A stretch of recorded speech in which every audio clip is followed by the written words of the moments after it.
This is Brother Peter Diamond, vaticancatholic.com, continuing from the last video where we looked at numerous examples of how John Paul II systematically preached that man is Jesus Christ to refute the person who emailed us saying that it's ridiculous that he teaches that. We also directed people to our video and our file on that issue. They cover many more quotes. I want to make a few other points here, not only about his teaching that man is God, and perhaps look at a few more quotes, but I want to talk about how John Paul II not only systematically preached that every man is Jesus Christ, but also in terms of every other aspect of the gospel and the Catholic faith. It was his mission and program to deny it and overturn it. In other words, it was his goal to manifest the opposite of what Jesus Christ revealed or taught or commanded. And I want to give some examples of this. When we think about the fact that in terms of the offense given to God, heresy and unbelief are the worst of all sins because they involve a repudiation of the truths about God himself, we must consider some of the things that John Paul II did. When we think of all the major religions of the world, Judaism, Islam, the various false Christian sects outside the true Church of Christ, those religions represent the major breaches of God's truth in history, And if we look first at Judaism, it of course involves the denial of the divinity of Christ, the Holy Trinity. It stands out in all of history for its denial of the truth about Jesus Christ and that he was the Son of God and God himself, true God and true man. Their denial that he was the Messiah. So what did John Paul II do? He became the first, quote, Pope to go into a synagogue, and he specifically prayed with the Jews for the coming of their, quote, Messiah. That was not an accident. Just like he deliberately and systematically wanted to get it on the record that he's putting man in the place of Christ in every way he could, he also wanted to get it on the record that he was, as the, quote, representative of the Catholic Church, the Church of Christ, when in fact he was an anti-pope, going into a synagogue to pray with the Jews for the coming of their, quote, Messiah. It was the ultimate blasphemy. It was deliberate. It was diabolically orchestrated. It was not an accident. Another example, when we think of the pagan religions which deny the truth about God's nature, etc.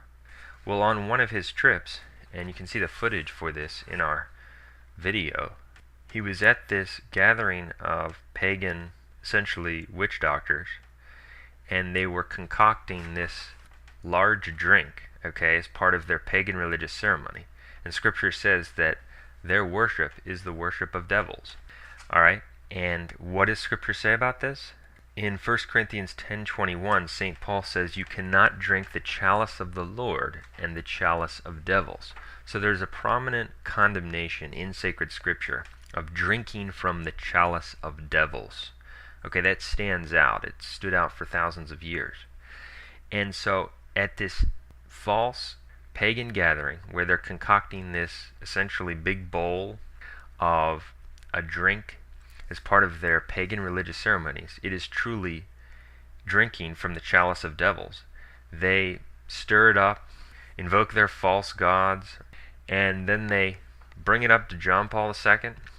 They give it to him. With a big smile on his face, he drinks the whole thing down. He did it deliberately. The whole thing was orchestrated by the devil, and I believe it was done specifically to deny this. 1 Corinthians 10:21. He wanted to drink from the chalice of devils because there's a prominent condemnation of that in sacred Scripture as a major manifestation of the denial of Jesus Christ. That's why he did it. Then if we look at the schism of 1054 in the Eastern so-called Orthodox, how they repudiate the institution of Christ's Church, how he clearly gives St. Peter the primacy over his church. It's very obvious to an honest person who studies the New Testament. Matthew 16, John 21, etc. So what do? What does he do? He consistently lavishes praises on these groups, gives them donations. He, in fact, repeatedly proclaims that their excommunications have been lifted. And so he undoes essentially the quote schism. That was deliberate. He wanted to commit another major offense in that area. He wanted to symbolize that he was accepting this major breach against God's truth. That was all deliberate. And when people accept him, he gets them to accept it as well. And then when we look at someone like Martin Luther, who started the Protestant Revolution, the man who totally blasphemed the true God, who called Catholic teachings a pack of diabolical doctrines, what does John Paul II do? He goes into a Lutheran temple for the 500th anniversary of Luther's birth and praises him. That was deliberate. He's now on the record as praising this manifestation of evil, as celebrating his life, and by doing so, celebrating the Protestant Revolution. And of course, when we talk about Islam, one of the worst rejections of God's truth in all of history, a standing menace to the true people of God, whether spiritually or physically. He repeatedly thanks them for their false religion, asks heaven to protect their diabolical empire, asking St. John the Baptist to protect Islam, thanking those who develop Islamic culture. This was all deliberate to get it on the record that he, as a so-called representative of the true Church of Jesus Christ, is overturning every aspect of the gospel and the Catholic faith. He's attacking systematically every aspect of it. And this is more far-reaching than most people imagine. For example, when we think of communist China, what comes to mind? Of course, their human rights violations, their one-child policy, and all of these evils in the social arena, their violations of social justice. Well, did you know that John Paul II on October 24th, 2001, actually praised the social justice of communist China? Yeah. And this is quoted in our book, The Truth About What Really Happened to the Catholic Church After Vatican II. You can find all of this, and it's in the file on our website.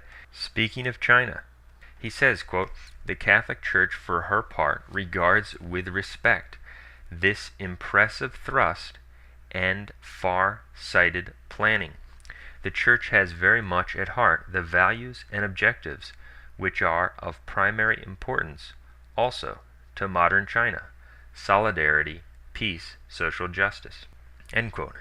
That is amazing. And in fact, certain defenders of the Vatican II sect were simply flabbergasted by this statement. Well, they can't understand why he's saying it. We can. He deliberately wanted to do it because communist China represents violations, total abominations in terms of their outrages against social justice, family, quote, planning, etc. So what does he do?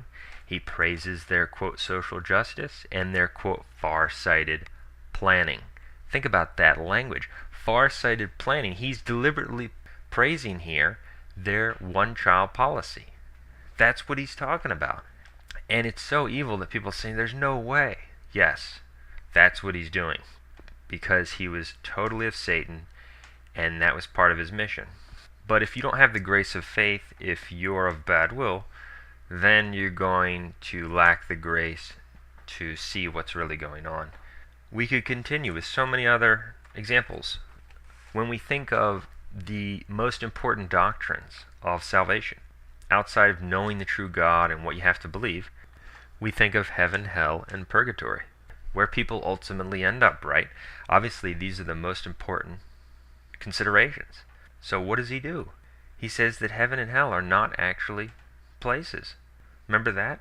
In 1999, at his general audience, he said, "The images of hell that Scripture presents to us must be correctly interpreted. Rather than a place, hell indicates the state of those who freely and definitively separate themselves from God." He also said that, quote, "Hell is not a punishment imposed externally by God, but a development of premises already set by people in this life," end quote. So it's not eternal fire. There's not a place where people will reside forever. It's simply a continuation of this life and what people experience in it. He also said that, quote, "We are not granted without special divine revelation the knowledge of whether or which human beings are involved in it," referring to eternal damnation. So, we don't know if human beings are involved in eternal damnation. That's what he says. He also quoted Hans Urs von Balthasar that there is a hell, but it could be empty. And so all of this was clearly a denial of the existence of heaven, hell, and purgatory, as they are given to us in divine revelation, as places. He wanted it on the record that he, quote, overturned heaven and hell. And of course the mainstream media picked up on this and concluded that he's saying that hell doesn't exist. And that's what he's saying, essentially, because hell is clearly a place. He also said heaven and purgatory are not places. This was all done deliberately to overturn every aspect of the gospel he could. And we could go on and on.